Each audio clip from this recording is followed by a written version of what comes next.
hyper strength sensors? No, it's the Wynn from the... No. So we can carry that one out. All right, so you guys, let's go ahead and get this one out. And then there's some on behind you for the floor.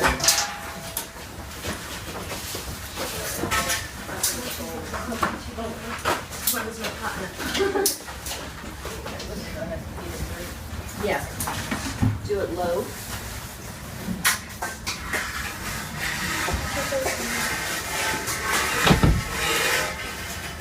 And then, yeah, there you go. You ready? All right, two on either end. Who got to lift? Who got to? Kira, did you get to help lift at all? Was for her? Not for her. All right. So who's already lift? Joe. Okay. Remember, keep her level at all times. And Joe, how about you hop up in the back? Try not to slide in the pee.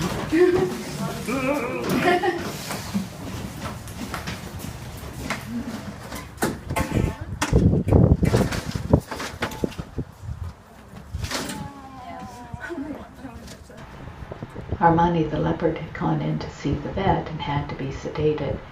She wasn't ready to be put out into her enclosure when she first came back, and it was really nasty and cold and raining, so we brought her into the cat hospital for the night, and now we're loading her back up and taking her back out to her enclosure where she can be back with her sister Jade again. It's take 2 from yesterday.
Out just a little bit. All right, now lift and bring her in. Oh wait, we're backwards here. Oh crapola. Okay. Turn around. Pivot. That door's hovering shut. Pivot. But you didn't do it right. I didn't do it.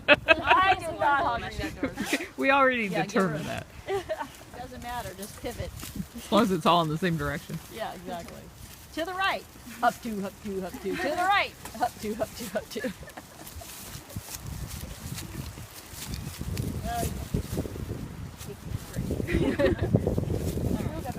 Bring you guys come that way a little bit more. All right, step down. All right. Pull the poles out a little bit. I can't lift from here though. That's okay. Okay, step. Yep. That finer mesh on the bottom is working great.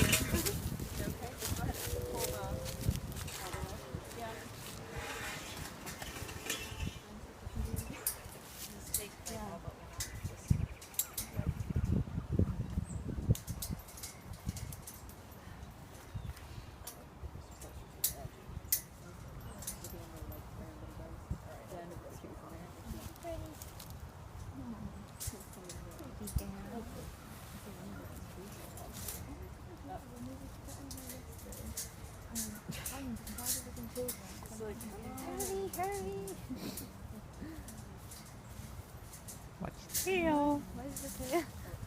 Okay.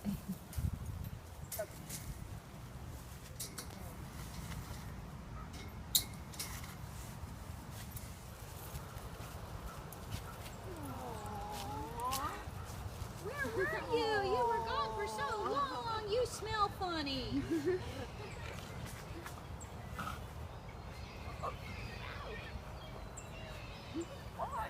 He's sweet.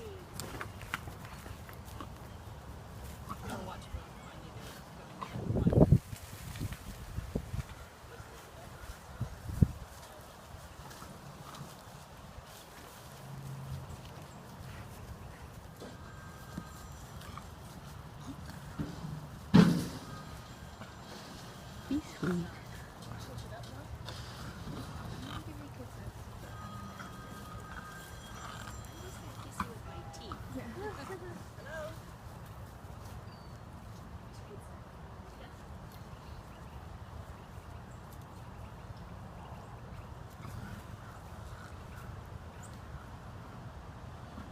It's lighter. It's got the most giant. It's broken. It would be great for like a concert.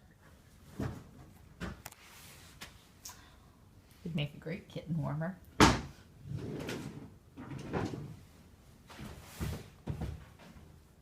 Been so long you have to read the label again. You do. Oh my goodness.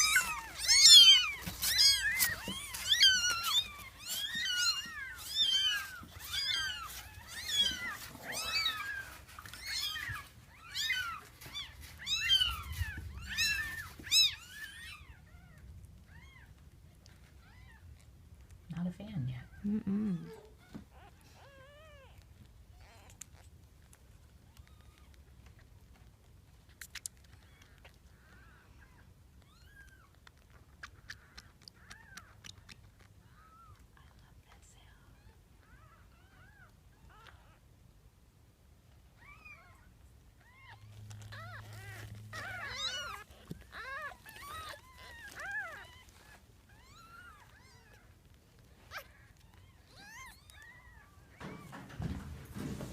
That looks nice. Yeah, I really like that it's held together with screws. Those wheels look really heavy duty too. Yeah, yeah, they are. They're like the ones that we have on the hospital cages, you know, on those things on the bottom, and they have locks on them. So yeah, I really like that it's like held together good. It meets your quality standards. It meets my quality standards. Good job, Carol. Cleo Serval has been doing that weird neck arching thing, and we've been asking around to everybody else that we know that keeps servals, and the only person who had any kind of definitive answer for us was actually Tammy Thies at Wildcat Sanctuary. She said they had spent thousands of dollars testing and trying different things for their servals, and what they had found was working was injections of vitamin B12. So it seems like maybe they're just not getting enough of the seafood and shellfish in their diet that they might get in the wild, and maybe that's why they're susceptible to this. But the symptoms are usually lethargy, inappetence. They will arch their neck up where their chin is right against their chest. And in Cleo's case, she's actually laying with her head on the ground. So Jamie and Gale and I are going to go in there and net her so that she can get an injection of B12 and see if that helps.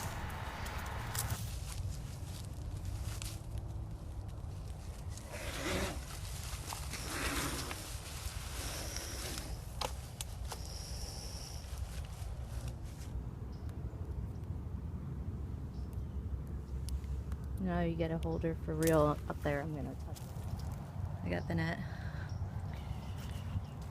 Yep.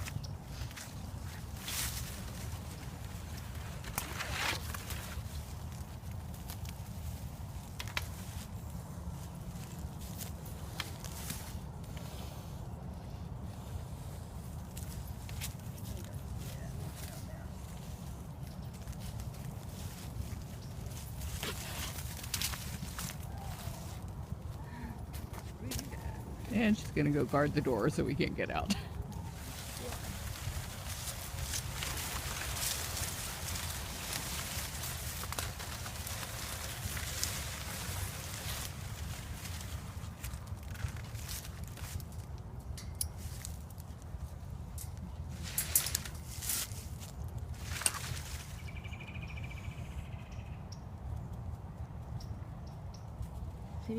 I obviously missed most of the work. Yeah. This was a huge file. Wow, does that look nice though? Man. Like it still is a huge. It's so bright in there.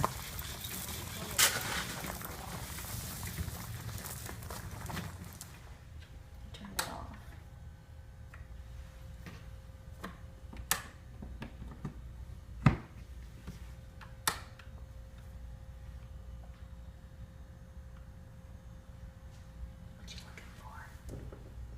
dogs. Did you find any? No. Who's poop? Nikita lion. Were you expecting any? It was just gross looking. You know, everybody eyeballs differently. Yeah. So this will be a more accurate way to see what they're eating. Oh, they're snarfing it right down. Yeah, he just ate 5.5. You got milk on your ball?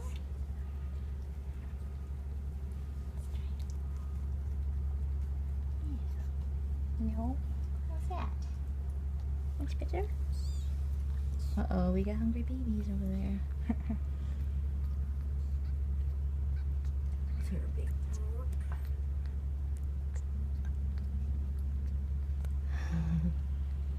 Now we don't, can you actually microwave us some water? Sure. I forgot.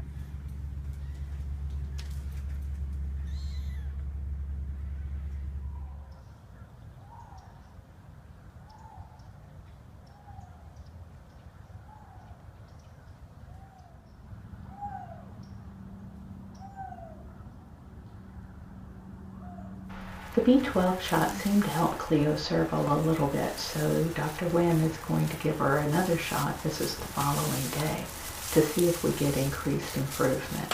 If so, then we'll know that the B12 is what we need to be doing.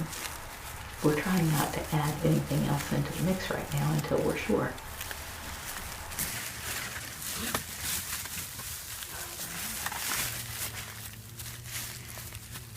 Can you stand on this? Too bad that's not like an Olympic sport, Jamie. And then Barbara, if you'll come over here and stand on this. And this now. But I don't know if you can Oh, stand and do you want this down on her shoulders like we did yesterday? Not yet. Okay. When I looked at your pictures, I was like, that didn't look good. She didn't look that good this morning. It's warmer now. Yeah.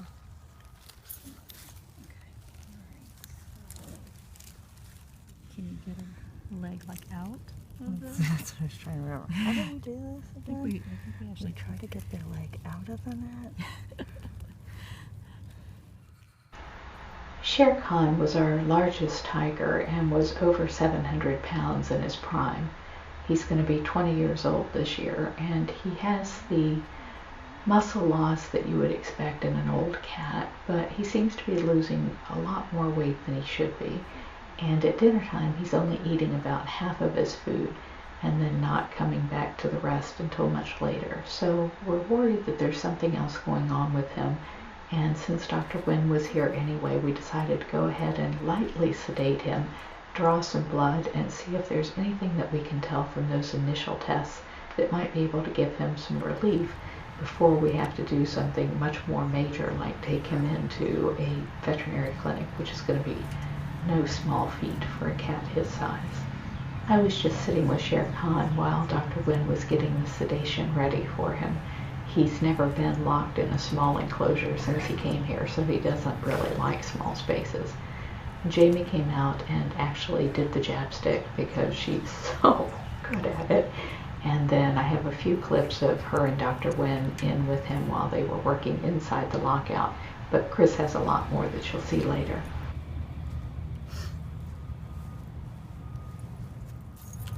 Can we make these lockouts taller next time? Yeah, I could have made it taller.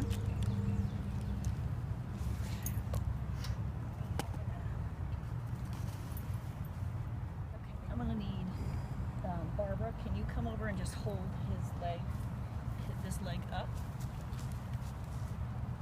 Or scooch to the side over there a little bit. Maybe pull that arm through there so you can scooch over that way a little bit. Okay.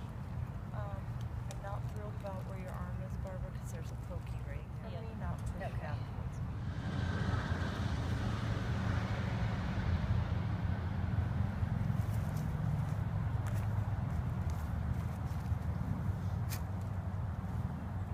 the clicks. It grinds and clicks. Man, you can take it out.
He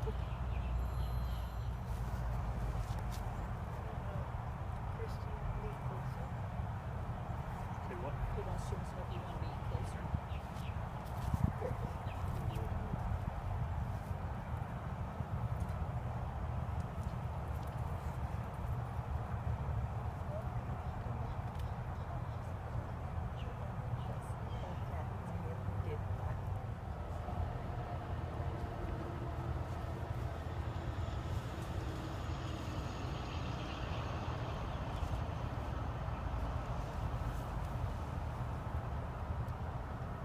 Sure that there's not something treatable that we can do, or see if he has something like kidney disease or thyroid disease, which is common in older cats. He's 19. He will be 20 later this year.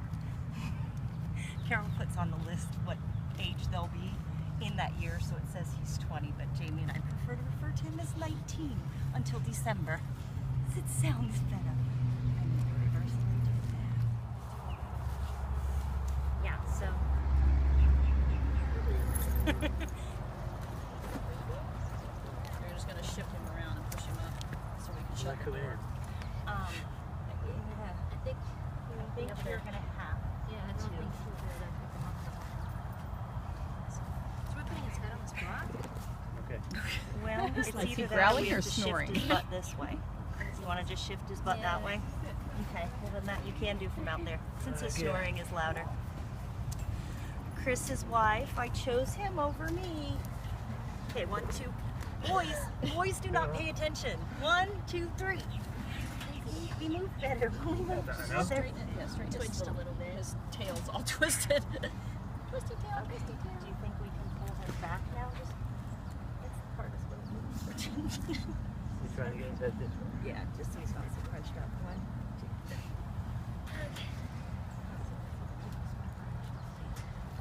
You're not worried about him kicking with his back feet and kind of cutting off his airway? That's what I said. I'm worried now about his head being mushed up that way. So back to my answer of Load it over in here because we're going to stand him up around the water bowl so he doesn't hit himself in the water bowl. Yes. There's nothing to hold on to. Okay, 1, 2, 3. Except this tail gets in the way.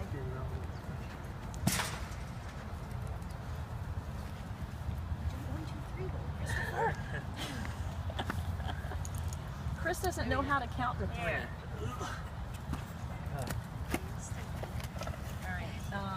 Let's. Yeah, remember we got to put those 2x4s in there too, so we need to make sure we can manipulate his tail to get those 2x4s in. I don't know what you're doing. Watch your head. You must watch for your head. I'm gonna move his head a little bit though. She'll turn off. We can do it again.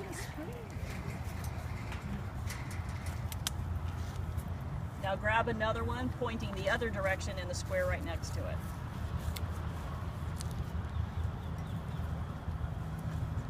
Yeah, right there.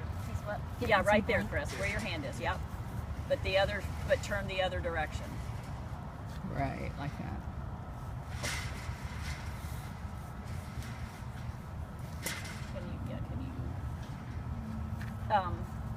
Can you push it more together so it's, there you go. That's right, because we want to cover that corner.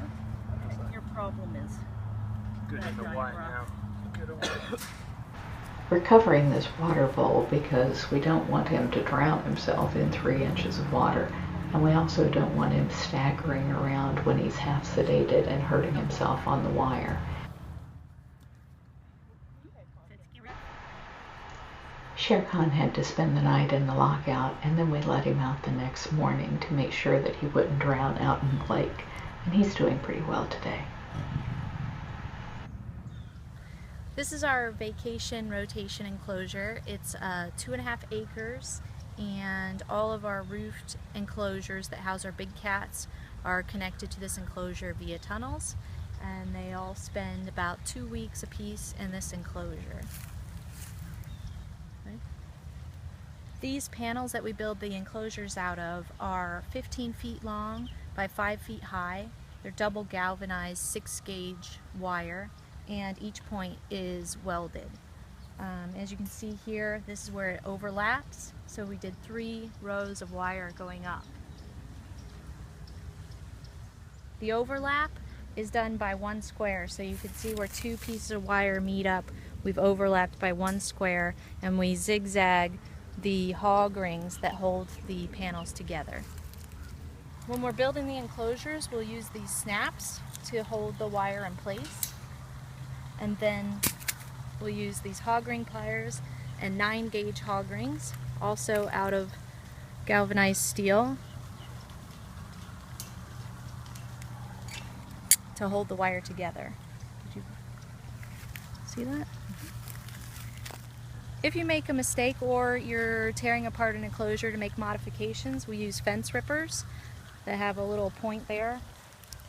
You grab the hog ring and twist it off.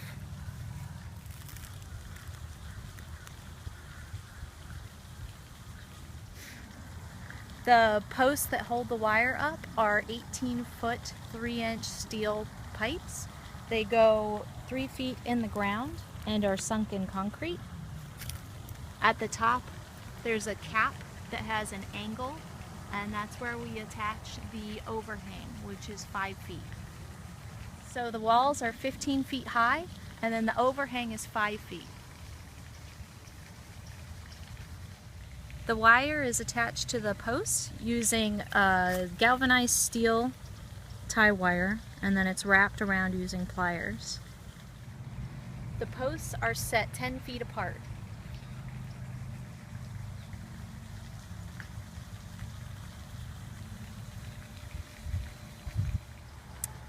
You can only connect 2 panels of wire using these hog rings. If you get more than 2 rows of wire together, the hog ring won't reach.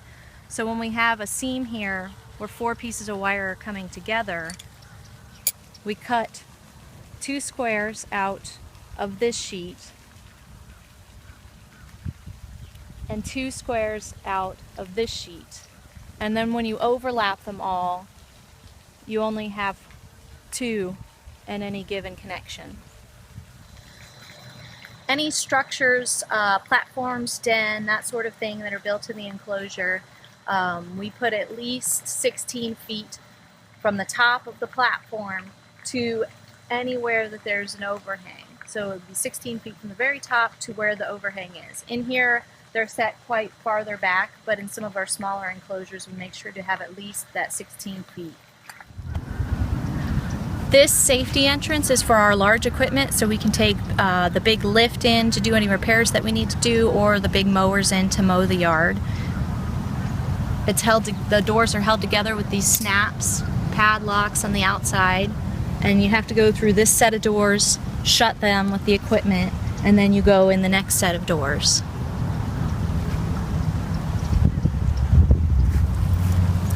This is our safety entrance to go into the enclosure. It's got a padlock on the outside, snaps, holding the door shut, and the door opens out so that you have more space in the safety entrance to enter with any equipment that you need.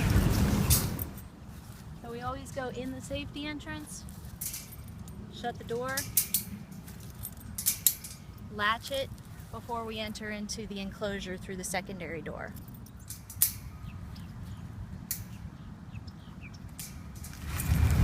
So attached to all of our open air enclosures, we have a roofed section that the cats get locked in if the winds are higher than 30 miles per hour. We have guillotine doors that we use to let them in and out of this area.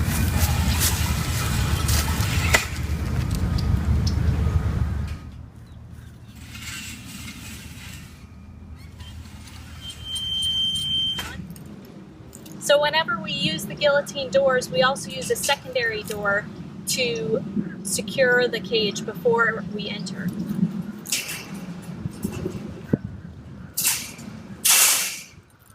We normally work in pairs, so there would be a second person on the other side to catch the door and latch it shut. So between the 2 roofed sections that we have the tunnel to shift the animal from one enclosure to the other, and then we have the safety entrance on the other side for the keepers to enter. This is our dens, and it's got a structure inside of the same 4x4 wire with stucco wire over top of it, and then concrete work on top of the stucco. We always face the dens so that we can see inside of them from outside the enclosure. When we're ready to feed the animals, we'll shut the guillotine door to their feeding lockouts, and that way we can put the food in with the animal locked away. The lockouts are made out of the same material as the rest of the cage. And you can see we have a block for putting the food down. And then we have this cage built on the inside of the lockout for their water bowl, because they'll take the water bowls and destroy them. So there's wire across the top here to keep the water bowl pinned down. And then if we undo these snaps, we can lower this and dump the water.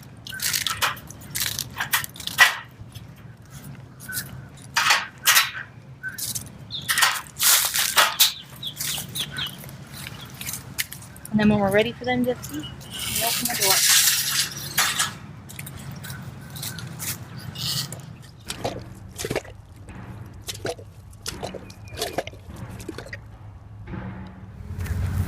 This is the stake wire we use at the bottom of the enclosures.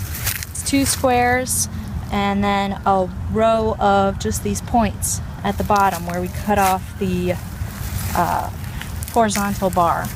So we'll just take this to the bottom of the enclosure, hammer it down, and then you can see here the stake wire is hog ringed. So it's about 2 squares, which is equivalent to 8 inches in the ground.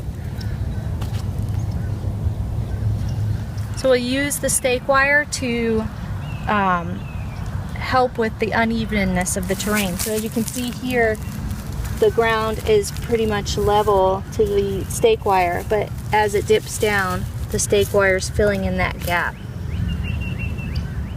All of our big cats are normally housed in roofed enclosures. They have about 2,400 square feet apiece, and their enclosures are separated into 2 sections so that we can go in one side and do maintenance while the cat's locked in the other side with the same guillotine doors. Each cat has its own 1,200 to 2,400 square foot enclosure. When we have groups of cats that live together, they'll have neighboring enclosures that are connected with tunnels in between, so they can share all the space. At the end of each tunnel are the same guillotine doors. We have all of our tigers on this side of the road, and then we have a tunnel that goes across the street that can be assembled and out into the 2.5 acre enclosure. So these are padlocked shut. We can undo the locks.